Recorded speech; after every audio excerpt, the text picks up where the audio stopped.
Hi, today as part of our Business Spotlight program, I'm with Niall Harding, and he's the owner of Webtown Limited, and their website is webtown.ie. So over to you, Niall. What is it you do, and for how long have you been doing it? Well, hello everybody. I'm glad to this opportunity to present ourselves. I'm a publisher. I've been in publishing since 1991, 92, successfully in print, and have also moved into web design, web hosting, and tried to be imaginative and carry a certain consultation with our clients. When we do websites for our clients, I say that there's a difference with dealing with ourselves because I have got quite a broad business background. So I look at the development of the website not from just simply the graphic design, not simply from how it will work and how the database at the back should be looked at, but also from the cost and how it would be developed and the steps there would be, as if I was the managing director of that business.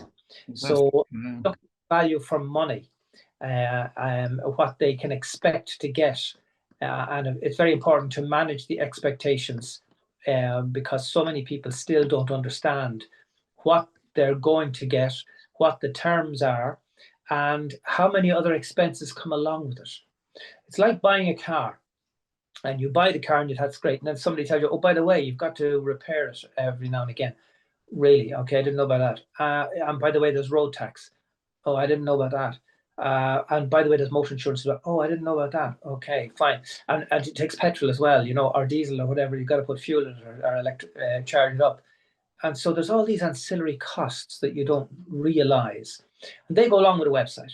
And the industry is full of jargon and full of programmers who love to play computer games. So you've got to figure out how a website works rather than a website that works, intuitive.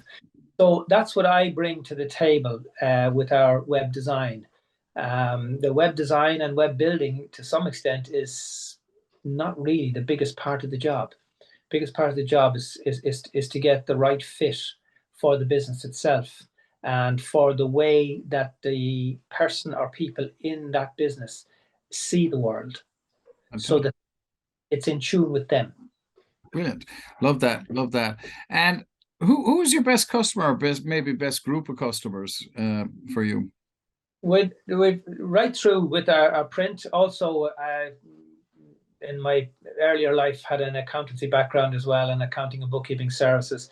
And I worked on the basis of a broad spectrum of client base. So we would have maybe oil company, oil distributors. We would have laundrettes. We would have motor dealers. We would have children's playgrounds, a zoo. So a very broad spectrum across the board with you.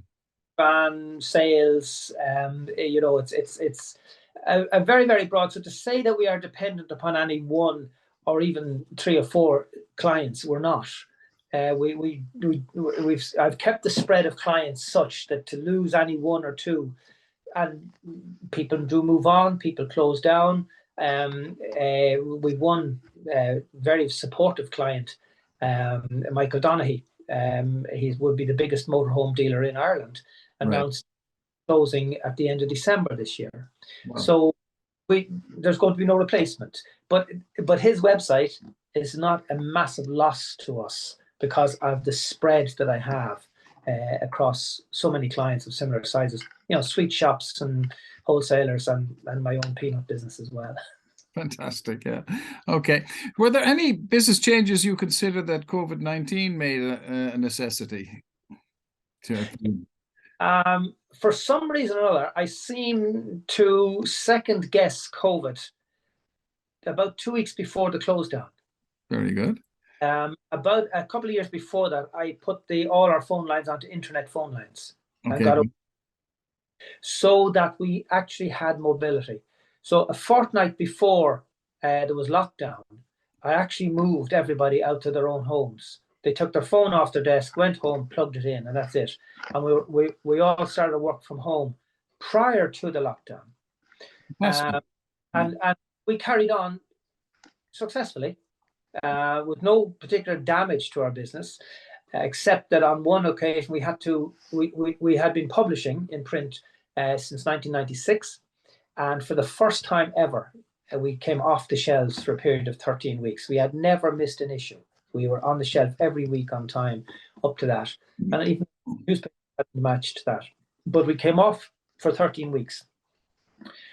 From a cost point of view, it was necessary. Nobody was going out to shop, etc. And it was a decision that was difficult to take.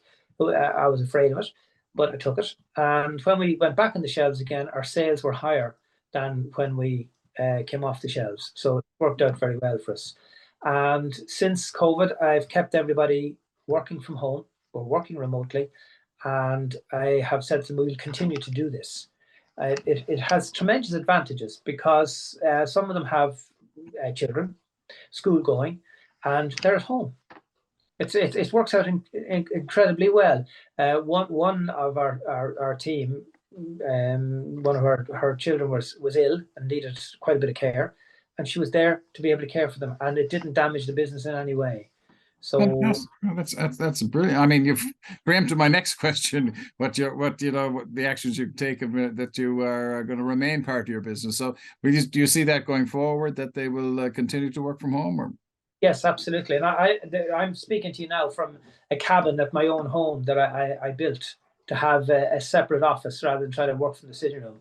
And made it clear, and everybody's very happy to do that. Now, in our offices, we do need quite a suite of computers for the publication of the print. So sales rep uses the office, and our graphic design manager uses the office. So what did have 8 or 9 of us in the office only has 2 now. So they reorganized it to heat a certain section, and they just share that certain section. So they have a very comfortable environment. Fantastic. That's brilliant. And and obviously it's very topical now with the kind of legislation coming in or backing that up, but that's another story. And by the sound of it, Niall, you've had thousands of learnings since you've been a business owner, but at the moment, what strikes you as your biggest learning since you've been a business owner? What strikes me the biggest, there isn't. There's a few that have to be taken into account. One, I think I suppose the biggest one is do not be afraid of your clients. Okay. Right? Not be afraid of your clients. Do not run away from your market. We've had a number of our clients on a yearly renewal, and I issued an instruction a number of months ago before everybody started talking about inflation. But I said everybody is to be moved on to monthly standing orders, because we are going to have to increase our prices on a regular basis. And if we do it small, we'll stay in tune. If we are afraid of our customers and we don't move our prices up, we will get left behind, and there's no way we'll be able to catch it again, and we will have to close the doors. Because having learned, gone through all of this before, I remember pushing cars to the petrol pumps and things like that, Yes. right? So inflation, rampant inflation, you're talking about deposit interest rates. And I worked for the Irish Congress of Trade Unions at one time, and I was investing their funds, and I could get 11% deposit interest. Wow. Yeah, and that had fallen from 14% on fixed term rollover.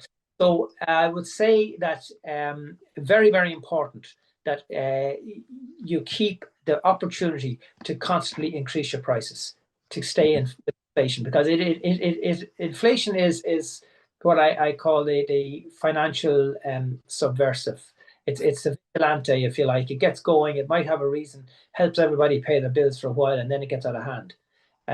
So it's extremely dangerous, and costs tend to push up faster than your sales can push up. Particularly because I realized then when you run into a difficult market, you can't guarantee your client base, because some of them are going to start to fail. Yeah. It's not going to be easy. Yeah. So there's going to be a lot more competition in the marketplace by those who are still surviving in your industry.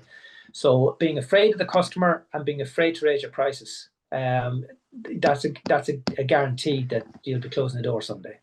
Fantastic. I mean, it's one of the ones I push all the time, and the biggest fear is, you're right. You're absolutely right.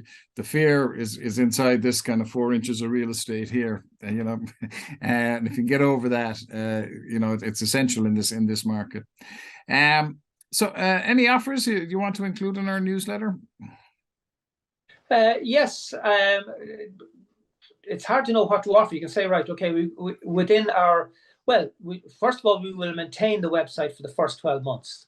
So any bugs or anything in it, don't worry, we'll fix it. We'll stand over it. And we would be able to give a discounted rate on hosting fees. Fantastic. Fantastic. Yeah. That's brilliant. And I suppose just to round it up, today, what do you find most inspiring? What's most inspiring to you today? What's most inspiring for me today? That is a tough question, because this I suppose is somewhat egotistical or cynical, but because of my age, having people ahead of me to inspire me is not that easy. Most of them decided to stop. So what inspires me today would be, would inspire me with enthusiasm, is to see that there are still very imaginative young people who can develop in the new world that we're in today with the new means of communication, and they are settled well in it and adapting very well. Whereas some in my generation might think they're missing out a huge amount in life, but they're actually going in a totally different direction. They have a whole new life that's going to be new for them. They don't know what it was like back in our time. So inspiration, well, I tell you what would give me inspiration. I mentioned it to you when we were having a chat before this. I met a lady, a 69-year-old lady, who wanted to run for charity, and it was her ambition to run in the London Marathon before she was 70 years of age. She'd never run in a marathon before, and she was given the opportunity to raise funds for autism and invited to run in this year's London Marathon. And she did. It's an average of about 12 minutes per mile, which was pretty good going. And she ran the whole lot, and she did it. And she only started her training, serious training for it, in July. Wow. I mean, that yeah, inspired me to say, no matter how tired I might feel, or the bones are getting achy and that, and I feel the cold more, she inspires me to simply drive on, keep going. Yeah. That is fantastic. That's brilliant. Well, listen, now it's been great chatting to you today, and thanks again for being part of our operation here. I appreciate it. Thank you very much.